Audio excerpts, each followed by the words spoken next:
All right, so we are going live. Welcome, welcome, ladies, to another discussion and session of Own Your Yes.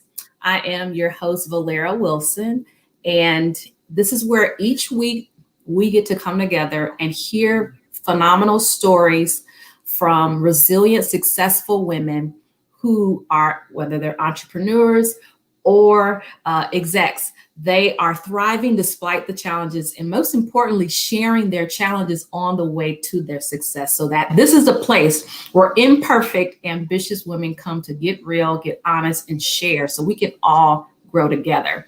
So thank you for tuning in. And this week, I am so excited and fortunate to have Laura Gibson. And she's going to do her own intro in a second, but we are going to be talking about something that I am super passionate about. And so when we talked about this topic, I just got all giddy. And it is about knowing the value that you bring, right? This is like the essence of this entire series is of owning your yes. You've got to know. We've got to know the value that we bring. So thank you so much, Laura, for saying yes to this, right? Thank you so much for having me. Yeah. Absolutely. So kind of give us the intro. What's your background? Yeah, so currently I serve as a senior manager at Protiviti, and I'm focused on technology consulting in the financial services industry. My area of expertise is specifically around payments, advising our clients, developing payment strategies, looking at new technology solutions, and then also the implementation of those solutions. So I think overall, I really enjoy solving problems. I like to, take it away, come back with various options, look at the benefits and help leadership make a decision. Okay, no, that's good. And I mean, you've been in the industry for some time, right? Yeah, but it's been about 15 years, which feels like it was just yesterday.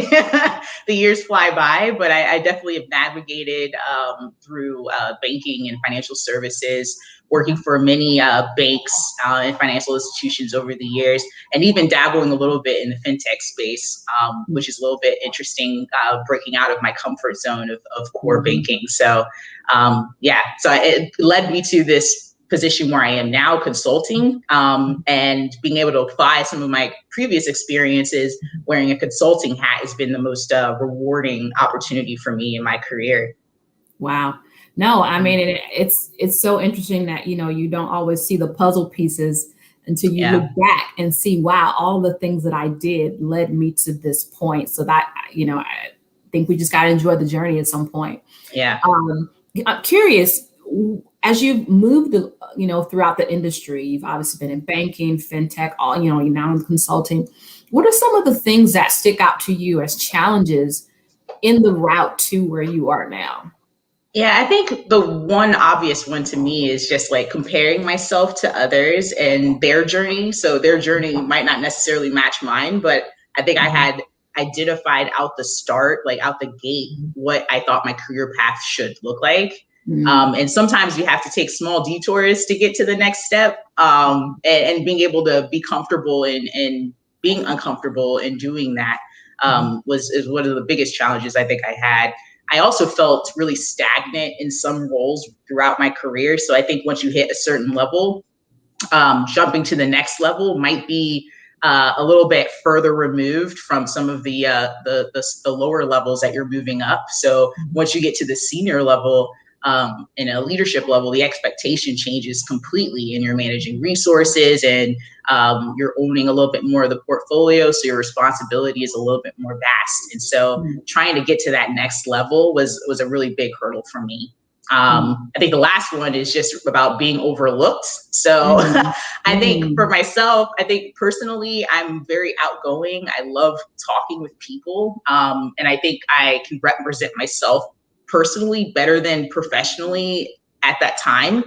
And so transitioning to where I'm able to be my own personal PR and kind of represent what value I have to bring was definitely a challenge that I had to overcome to get to that next level. Interesting. You said a couple of things that I think are just so key is, not comparing. And then also, but at the same time, being overlooked. And I would love to maybe dig into that just a bit more, because they really almost dovetail into the one topic of knowing the Mhm. value you bring. When you're comparing yourself, I feel like it's harder at times to know the value that you bring because you're looking at what someone else does, or maybe the standards that they think you should Yeah. have because that's them. And the process being overlooked because maybe those standards don't fit what you look like or do or bring to the table. At what point did maybe you realize that, wait a minute, okay, I'm not representing myself the best way. I'm not the best PR person for Laura at this point in my career. Yeah, I think there's a couple of moments that I can like visualize when I had that experience. And one of them was just in leadership meetings. Like we'll have a portfolio session discussing and reviewing the status of all the key projects throughout the portfolio. And I noticed at some point my name ended up being on majority of those projects. Like I was leading a majority of the critical things for the portfolio to be successful. And I'm thinking to myself, like, I'm still junior. I'm more junior than some of these senior leaders that have, smaller, less critical initiatives under their belt. And I continue to like I guess, check myself in the aspect of like, well, is it truly bringing value? How much is this contributing to the growth of the business?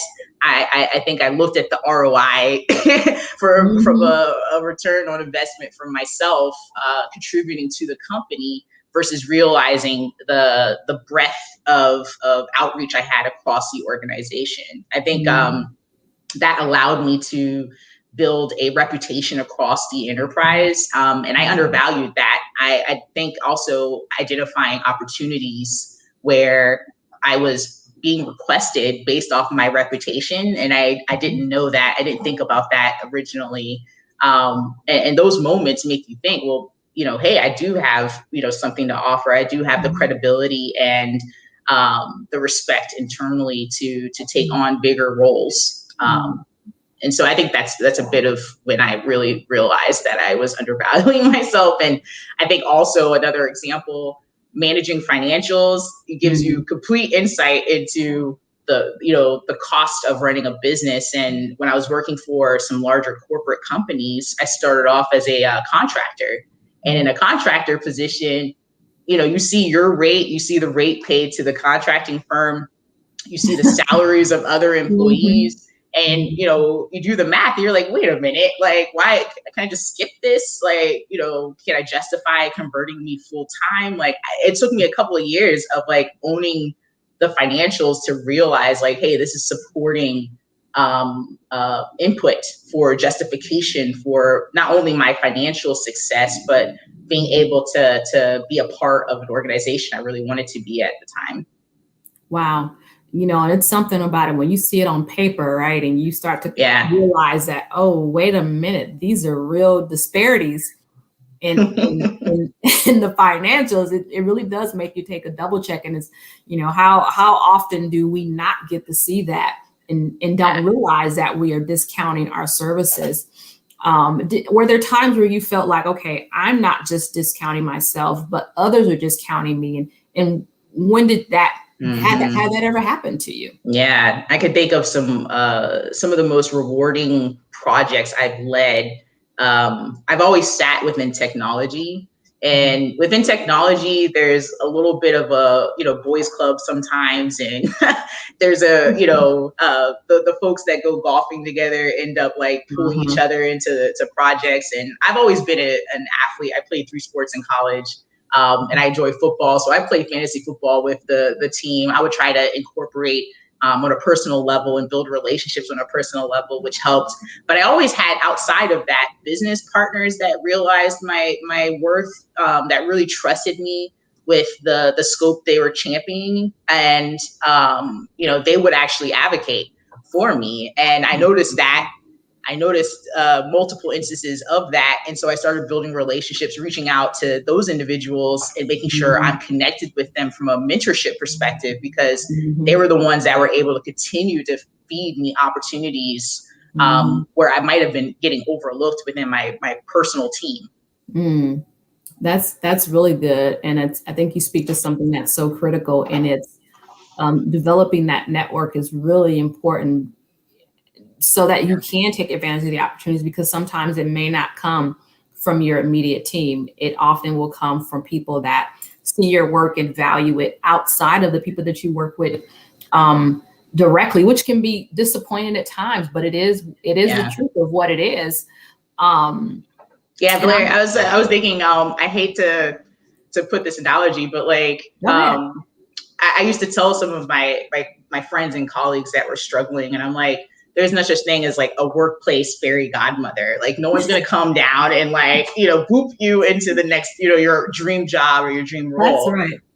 And so for yourself to be able to navigate through, just moving through your career, you have to really identify those people that can really influence in different ways, influence you and help you with your development in certain areas and be honest with you. And then those people that are going to be assisting you with that PR, they're the ones that are in those meetings, behind closed doors, making those, decisions that impact you and being a voice for you, representation for you. Yeah, those your sponsors, right? The people that really are going to be your advocates that have the influence that you don't have to make it a reality, make what you want, that Yeah. next step a reality for you. And so often I feel like when we don't know our worth, we may shy away from communicating or reaching out to people that could help us potentially because we're not Yeah. sold on ourselves yet or at all.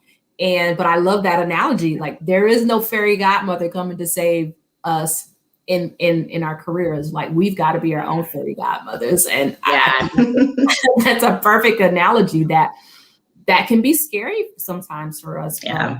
it's so necessary.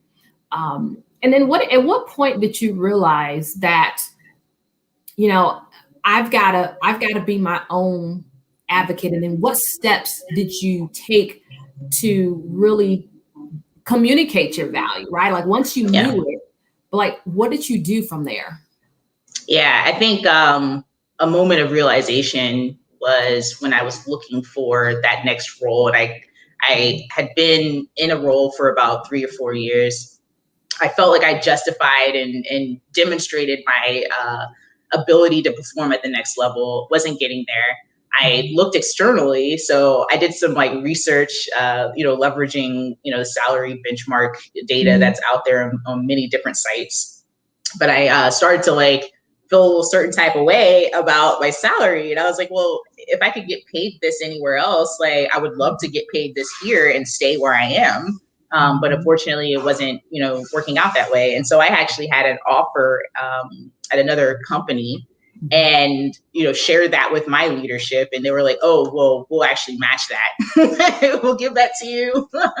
And so like leveraging that as it was a unforeseen negotiation tactic because it wasn't something I had planned. It just happened to work out that way. Mhm. I think that was the catalyst for me to like think about that going forward and being more cognizant and aware that I need to continue to advocate for myself because Lord knows how long I had been settling with that previous salary for, years. And I could have done that earlier.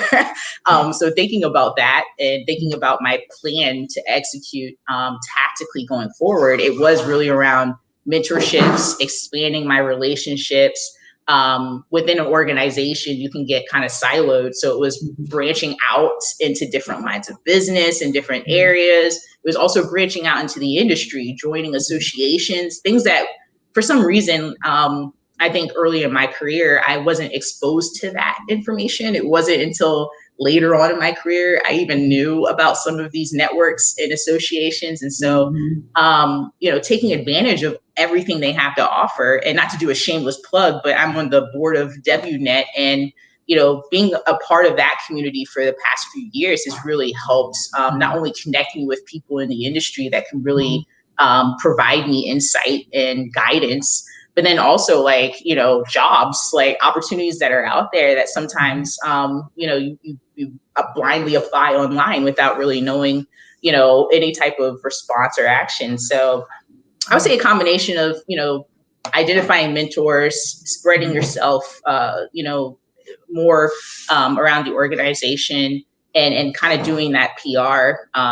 Once you've delivered, I always used to be shy about like talking about my successes. Now Mhm. I'm the kind of person that's like, okay, I'm going to publish it on LinkedIn. I'm going to send, my top 5 mentors, that I frequently keep in touch with, whatever I achieve.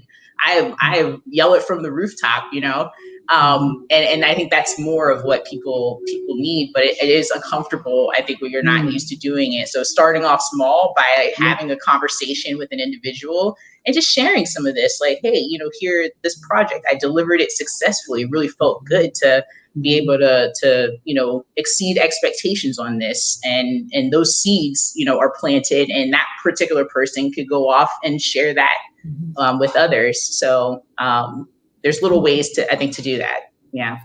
Yes, ditto, ditto, and ditto. I absolutely agree with you because, to your point, one, the strategy, right, of looking externally and understanding your value. I just have a really strong belief with that too, is it's so important to know what your market value is. And so Yeah. often we get stuck and comfortable and we don't really know what that is. And so how do you know if you're really where you should be from a compensation perspective, from a position perspective, based on your experience, if you don't really take the time to look outside? But I find that sometimes, and right now, particularly with COVID, it's been challenging for a lot of us, a lot of women in particular.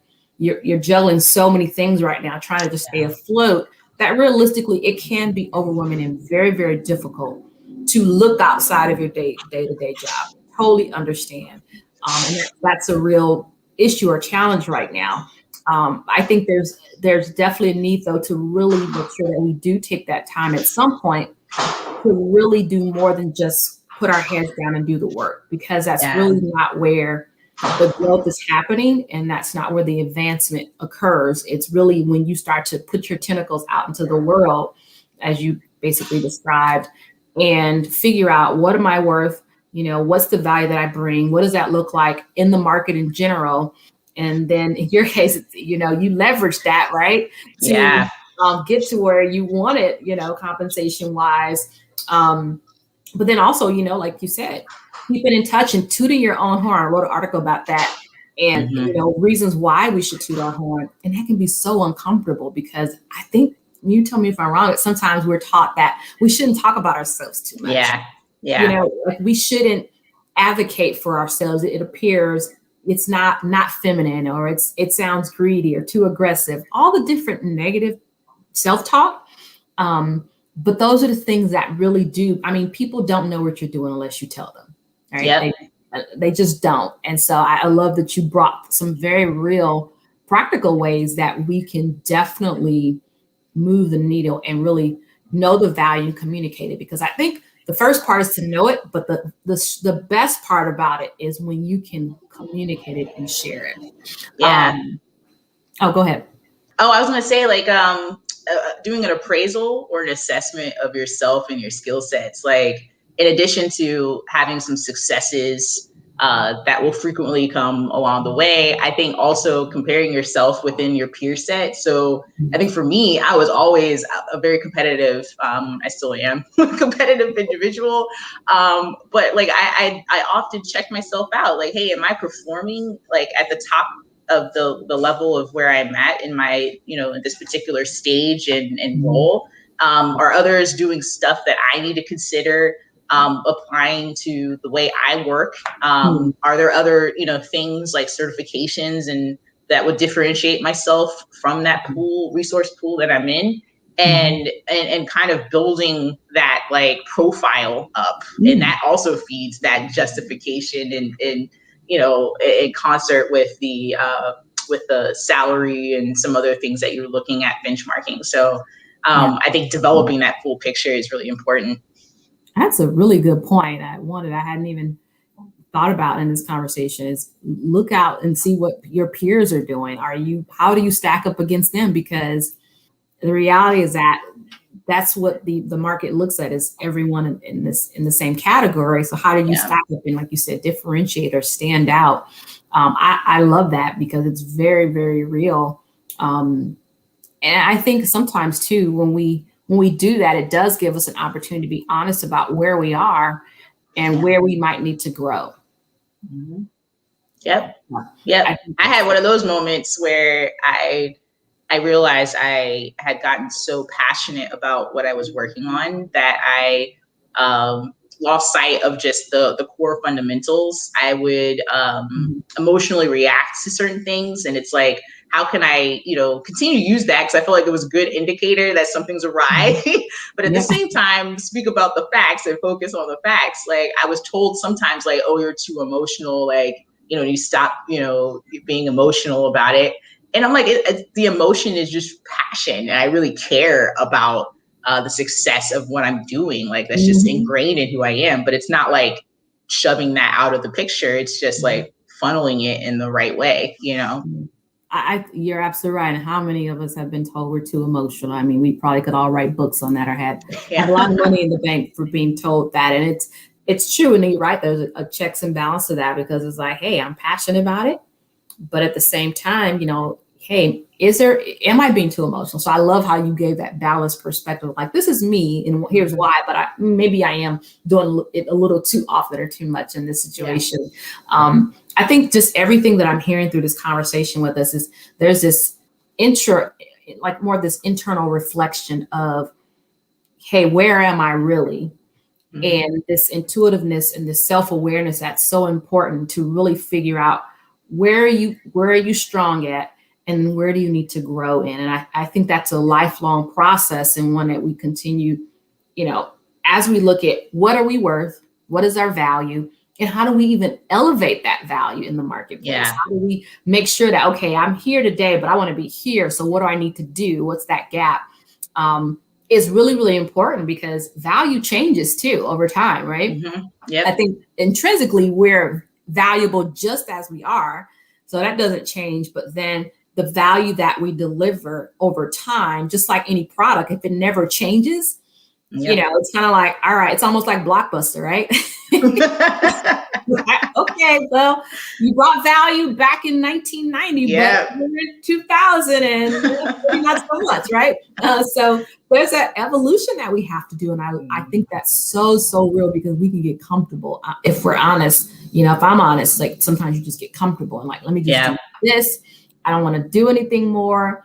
But then, when you go to start looking for those opportunities, it's like, well, you got to have the skill sets that are attractive for the opportunities that you really want. So I'm loving this dialogue here with you about that. Like, what would you, when you think about the things that, if you were to tell your younger self, I love how that response was, okay, we'll ask for the G-rated part of it, right, Laura? Yeah. We'll ask for the G-rated, right? Because I can really imagine what the other version is. Nothing bad. Yes. Like, we have those honest conversations with ourselves. That's so true. But what would you say to your younger self? What would you say to the younger version of Laura starting out in her career? Yeah. To be bold, be confident, be sure of yourself, take feedback and don't take it personally. And you have to look at it and kind of construct how you're going to apply it. But I would tell myself those things. I think also loyalty is only deserved when there's someone at the other side putting in effort and supporting your development and feeding you as a young and growing professional. And I think once you get to the point that you're not getting that, you shouldn't settle, basically. And I definitely had some little points throughout my career where it's like a little bit of self-doubt settling, and then I take off. And I think I could have expedited that if I told my younger self just to speed it up. Hey, you can do it. You got this, girl. Yes, I love that. And I'm like, when you said, hey, loyalty is only deserved when it's, I just like, whoa, we're going to have a whole nother session on that one. All right. We're going to talk about that. Maybe that's a private conversation, but at any rate, it's the truth, right? It has to be two-sided, but that's not just even a career. It's in every part of our lives. Loyalty is only deserving when it's mutually beneficial, as I call it. Yeah. I love that point, because it's so true. We can stay stuck in places for too long, and like you said, we'll look up and we're like, oh, it's 10 years later. Yeah. How did I miss this? And it's like, Yeah. well, you were so loyal, but you weren't getting the reciprocity that you probably should have gotten. And again, that's in any area of life, because I totally believe it doesn't just apply to your career; it's in every area. Um, I mean, is there anything different that you would say? Maybe a couple points that you would leave with any woman watching this. I love what you just said. I didn't know if there's something else different that you would say to a woman catching this on the replay or watching this now. Yeah, I think the first thing, and I thought about this morning because my father used to always say, "No pain, no gain." And my dad's 6'10", played professional basketball overseas, in many different countries. So he's putting himself in positions where he's had to be uncomfortable many times.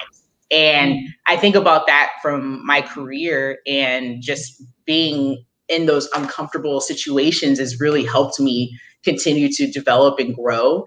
And so I would say, go outside of your comfort zone, do things that you're not, as confident in, to kind of stretch yourself.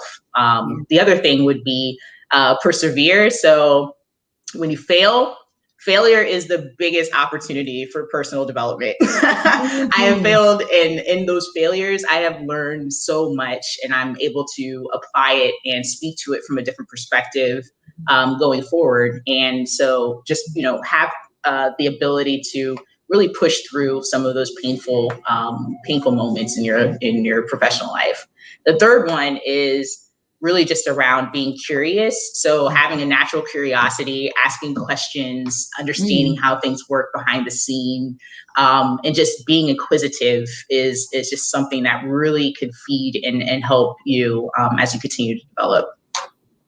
I love it. I definitely totally agree. Ditto, hashtag what she just said. Yeah. I love it. It's true. And so I love these conversations, and I appreciate your honesty and your transparency. And most importantly, what I really feel is like this great self-awareness on here's where I am, here's where I'm growing to. And for any woman that is watching, let's take these lessons in to say, we know our value, and we can continue to elevate that value even as we continue to grow in our careers. I love what you said, Laura, about, listen, if you need to expedite a little faster, keep it moving. Reciprocity is the key to loyalty and the prerequisite for loyalty. All really, really great points. And I really appreciate your time. I appreciate everything that you shared with us.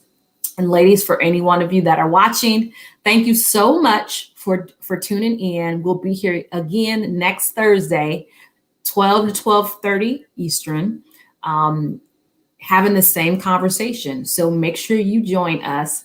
And thanks again for watching. Thank you.